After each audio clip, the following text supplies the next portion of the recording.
Hi ಎಲ್ಲರಿಗೂ ನಮಸ್ಕಾರ. R S cooking ಅರೇನಾಗೆ ಸ್ವಾಗತ. ನಾನಿವತ್ತು ಮಾಡ್ತಾ ಇರೋಂಥ ರೆಸಿಪಿ ಫಾರಮ್ ಕೋಳಿ ಸಾಂಬಾರು. ಬನ್ನಿ ಹೇಗೆ ಮಾಡೋದು ಅಂತ ನೋಡೋಣ. ನಾನಿಲ್ಲಿ 2 kg ಚಿಕನ್ ತೊಗೊಂಡಿದ್ದೀನಿ. ಬೆಳ್ಳುಳ್ಳಿ, ಶುಂಠಿ ಹಾಗೆ ಈರುಳ್ಳಿ ತೊಗೊಂಡಿದ್ದೀನಿ. ಇವಾಗ ಇದನ್ನು ರುಬ್ಕೋಬೇಕು. ಈಗ ಮಿಕ್ಸಿ ಜಾರ್ಗೆ ಬೆಳ್ಳುಳ್ಳಿ, ಶುಂಠಿ ಹಾಗೆ ಈರುಳ್ಳಿನ ಹಾಕೋತಾ ಇದ್ದೀನಿ. ನಾನು ಮೊದಲು ಈರುಳ್ಳಿ ಖಾರನ ಮಾಡ್ಕೋತಾ ಇದ್ದೀನಿ. ಇಷ್ಟೊಂದು ಮಿಕ್ಸಿ ಜಾರ್ಗೆ ಹಾಕ್ಕೊಂಡು ಅರ್ಧ ಟೇಬಲ್ ಸ್ಪೂನ್ ಅರಿಶಿನ ಪುಡಿ ಹಾಗೆ ರುಬ್ಕೊಳ್ಳೋಕ್ಕೆ ಎಷ್ಟು ಬೇಕೋ ಅಷ್ಟು ನೀರು ಹಾಕ್ಕೋತಾ ಇದ್ದೀನಿ. ಈಗ ಇದನ್ನ ರುಬ್ಕೋಬೇಕು. ಇವಾಗ ರುಬ್ಬಿದ್ದಾಯಿತು. ಚೆನ್ನಾಗಿ ನುಣ್ಣಕ್ಕೆ ಈ ಥರ ರುಬ್ಕೋಬೇಕು. ಇವಾಗ ಸ್ಟವ್ ಆನ್ ಮಾಡಿ ಕುಕ್ಕರ್ನ ಇಟ್ಕೋತಾ ಇದ್ದೀನಿ. ಕುಕ್ಕರ್ ಬಿಸಿ ಆದಮೇಲೆ ಎಣ್ಣೆನ ಹಾಕ್ಕೋತಾ ಇದ್ದೀನಿ. ಎಣ್ಣೆ ಬಿಸಿ ಆದಮೇಲೆ ಒಗ್ಗರಣೆಗೆ ತೊಳೆದು ಕಟ್ ಮಾಡ್ಕೊಂಡಿರೋ ಅಂಥ ಮೆಂತ್ಯ ಸೊಪ್ಪು ಹಾಗೆ ಪುದೀನ ಸೊಪ್ಪನ್ನ ಹಾಕ್ಕೋತಾ ಇದ್ದೀನಿ. ಇದೆರಡನ್ನೂ ಹಾಕ್ಕೊಂಡು ಚೆನ್ನಾಗಿ ಹಸಿ ವಾಸನೆ ಹೋಗೋವರೆಗೂ ಸ್ವಲ್ಪ ಬಾಡಿಸ್ಕೋಬೇಕು. ಇವಾಗ ಸ್ವಲ್ಪ ಚೆನ್ನಾಗಿ ಫ್ರೈ ಆಗಿದೆ, ಹಸಿ ವಾಸನೆ ಎಲ್ಲ ಹೋಗಿದೆ. ಇಷ್ಟ ಆದಮೇಲೆ ಚೆನ್ನಾಗಿ ತೊಳೆದು ಇಟ್ಕೊಂಡಿರೋ ಅಂಥ ಚಿಕನ್ನ ಹಾಕ್ತಾಯಿದ್ದೀನಿ.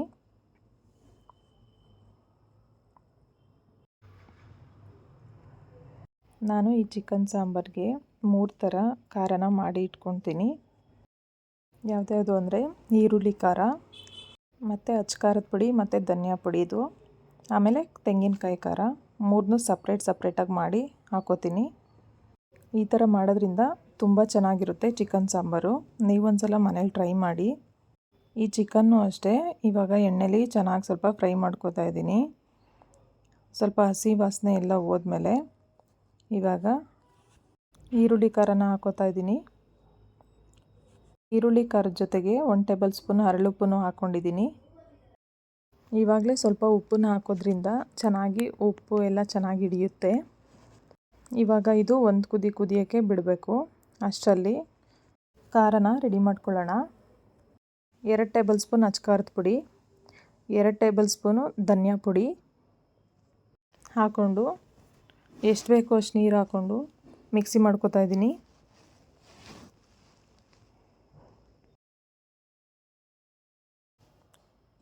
ಇವಾಗ ಈರುಳ್ಳಿ ಖಾರದಲ್ಲಿ ಒಂದು ಕುದಿ ಬಂದಿದೆ. ಇವಾಗ ಖಾರನ ಇದಕ್ಕೆ ಆ್ಯಡ್ ಮಾಡ್ಕೋಬೇಕು. ನೀವು ಇದೇ ರೀತಿ ಟ್ರೈ ಮಾಡಿ ನೋಡಿ, ತುಂಬ ಚೆನ್ನಾಗಿರುತ್ತೆ, ಎಲ್ಲರೂ ಇಷ್ಟಪಡ್ತಾರೆ. ಇವಾಗ ಖಾರನ ಹಾಕೋತಾ ಇದ್ದೀನಿ. ಚೆನ್ನಾಗಿ ಮಿಕ್ಸ್ ಮಾಡಿಕೊಂಡು ಸ್ವಲ್ಪ ಕುದಿಯೋಕ್ಕೆ ಬಿಡಬೇಕು. ಇದು ಕುದಿಯೋ ಅಷ್ಟರಲ್ಲಿ ಇವಾಗ ತೆಂಗಿನಕಾಯಿ ಖಾರನ ಮಾಡ್ಕೊಳ್ಳೋಣ. ನಾನು 1 ಕಪ್ಪು ತೆಂಗಿನಕಾಯಿ ತುರಿ ತೊಗೊಂಡಿದ್ದೀನಿ.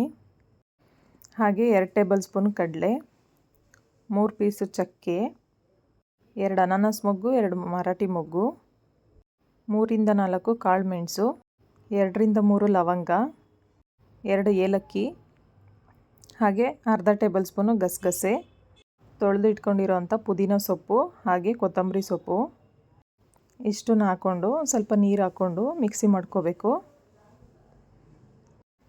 ಚೆನ್ನಾಗಿ ನುಣ್ಣಕ್ಕೆ ರುಬ್ಕೋಬೇಕು. ನೋಡಿ ಈ ಥರ ರುಬ್ಕೋಬೇಕು.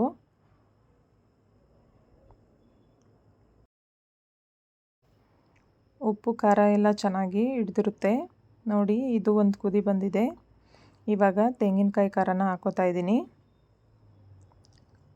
ತೆಂಗಿನಕಾಯಿ ಖಾರ ಹಾಕಿದ ಮೇಲೆ ಸ್ವಲ್ಪ ನೀರನ್ನ ಹಾಕ್ಕೋತಾ ಇದ್ದೀನಿ. ನೀವು ಎಷ್ಟು ಬೇಕೋ ನೋಡಿಕೊಂಡು ಸಾಂಬಾರನ್ನ ಕೂಡಿಸ್ಕೊಳ್ಳಿ. ನಾನಿವಾಗ ಒಳಭಂಡಾರ ಅಂತೀವಲ್ಲ, ಲಿವರು ಮತ್ತು ಗುಂಡಿಗೆ, ಅದನ್ನೆಲ್ಲ ಇವಾಗ ಹಾಕ್ಕೋತಾ ಇದ್ದೀನಿ. ಯಾಕೆಂದರೆ ಮೊಟ್ಟೆ ಎಲ್ಲ ಮುಂಚೆನೇ ಹಾಕಿದರೆ ಕಲಸ್ಬಿಡುತ್ತೆ, ಅದಕ್ಕೆ ಕೊನೆಯಲ್ಲಿ ಹಾಕ್ಕೋತಾ ಇದ್ದೀನಿ. ನೀವು ನೀರನ್ನ ನೋಡಿಕೊಂಡು ಹಾಕ್ಕೊಳ್ಳಿ. ಇವಾಗ 1 ಟೇಬಲ್ ಸ್ಪೂನ್ ಉಪ್ಪನ್ನ ಹಾಕ್ಕೋತಾ ಇದ್ದೀನಿ. ಇಷ್ಟು ತೆಳುವಾಗಿದ್ದರೆ ಸಾಕು. ಇವಾಗ ಕುಕ್ಕರ್ ಲಿಡ್ನ ಕ್ಲೋಸ್ ಮಾಡಿ 3 ವಿಷಲ್ ಹಾಕಿಸ್ಕೊತಾ ಇದ್ದೀನಿ. ಇದು ಗಟ್ಟಿ ಕೋಳಿ ಆಗಿರೋದ್ರಿಂದ 3 ವಿಷಲ್ನ ಹಾಕಿಸ್ಕೋಬೇಕು. ನೋಡಿ ಇವಾಗ ವಿಷಲೆಲ್ಲ ಹೋಗಿದೆ, ತೆಗಿತಾ ಇದ್ದೀನಿ. ತುಂಬ ಚೆನ್ನಾಗಿ ಬಂದಿದೆ ಸಾಂಬಾರು. ಎಲ್ಲರೂ ಇಷ್ಟಪಟ್ಟು ತಿಂತಾರೆ.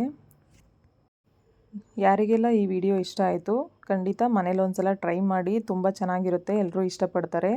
ಹಾಗೆ ಯಾರಿಗೆಲ್ಲ ಈ ವಿಡಿಯೋ ಇಷ್ಟ ಆಯಿತು ಪ್ಲೀಸ್ ಲೈಕ್ ಮಾಡಿ, ಶೇರ್ ಮಾಡಿ, ಹಾಗೆ ಕಮೆಂಟ್ ಮಾಡಿ. ಫ್ರೆಂಡ್ಸು ಫ್ಯಾಮಿಲಿ ಜೊತೆ ಶೇರ್ ಮಾಡಿ. ಹೇಗಿತ್ತು ಅಂತ ಕಮೆಂಟ್ ಮಾಡಿ ತಿಳಿಸಿ. ಜೊತೆಗೆ ಯಾರೆಲ್ಲ ನನ್ನ ವಿಡಿಯೋನ ಹೊಸದಾಗಿ ನೋಡ್ತಾ ಇದ್ದೀರಾ ಪ್ಲೀಸ್ ಸಬ್ಸ್ಕ್ರೈಬ್ ಮಾಡಿ, ಹಾಗೆ ಪಕ್ಕದಲ್ಲಿರೋ ಬೆಲ್ ಐಕನ್ನ ಪ್ರೆಸ್ ಮಾಡಿ. ಚಿಕನ್ ಸಾಂಬಾರು ಜೊತೆ ಮುದ್ದೆನ ಮಿಸ್ ಮಾಡೋ ಹಾಗೆ ಇಲ್ಲ, ಯಾಕೆಂದರೆ ಮುದ್ದೆ ಚಿಕನ್ ಸಾಂಬಾರು ತುಂಬಾ ಚೆನ್ನಾಗಿರುತ್ತೆ. Thank you all. Thanks for watching.